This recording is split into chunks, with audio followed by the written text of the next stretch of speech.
एमका fighter jet से related एक बड़ी अपडेट आ रही है। पिछले कुछ समय से डिफेंस फील्ड पे एमका को लेकर कुछ ज्यादा प्रोग्रेस देखने को नहीं मिल रही, जबकि एक तरफ हमारा पड़ोसी चीन बॉर्डर पर अपने स्टेल्थ फाइटर जेट को तैनात कर रहा है और दूसरी तरफ पाकिस्तान को भी स्टेल्थ फाइटर जेट बेचने की डील कर रहा है और कहा जा रहा है कि वो जल्द ही पाकिस्तान को J-31 फाइटर जेट सप्लाई करना शुरू करेगा।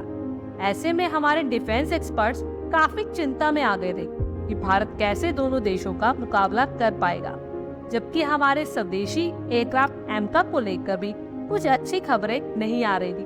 कभी इसकी फंडिंग को लेकर तो कभी इंजन को लेकर दिक्कतें आ रही थी, लेकिन आज एमका को लेकर एक अच्छी खबर आई है।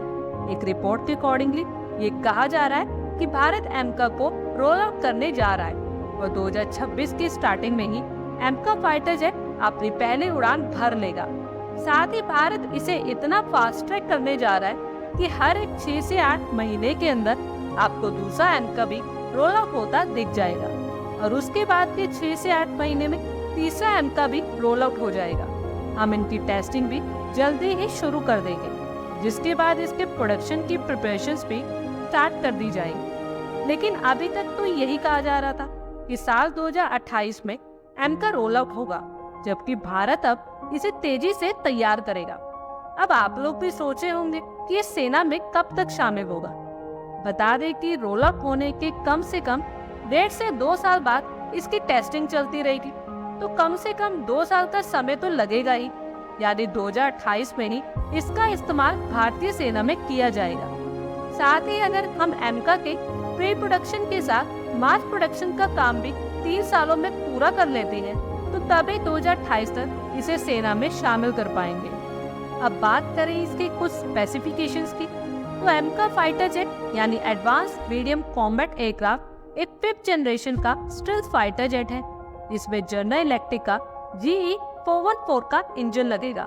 इसकी रेंज 3240 किलोमीटर होगी और कॉम्बैट रेंज 1620 किलोमीटर होगी। इसका विंग स्पैन 36.6 फीट का होगा।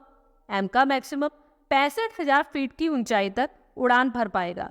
ये फाइटर जेट भारतीय वायुसेना और भारतीय नौसेना के लिए बनाया जाएगा।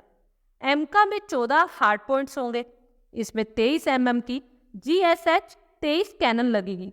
इसके अलावा S8 रॉकेट पोर्ट, अस्त्र मार्क 1, 2 और 3, air to air NG CCM missile, BrahMos NG और air to surface Rudram missile लगेगी। एमका की इस अपडेट पर आप अपनी राय कमेंट बॉक्स में शेयर करें। आई होप आपको हमारी ये वीडियो अच्छी लगी होगी और आगे भी इसी तरह के अपडेट्स के लिए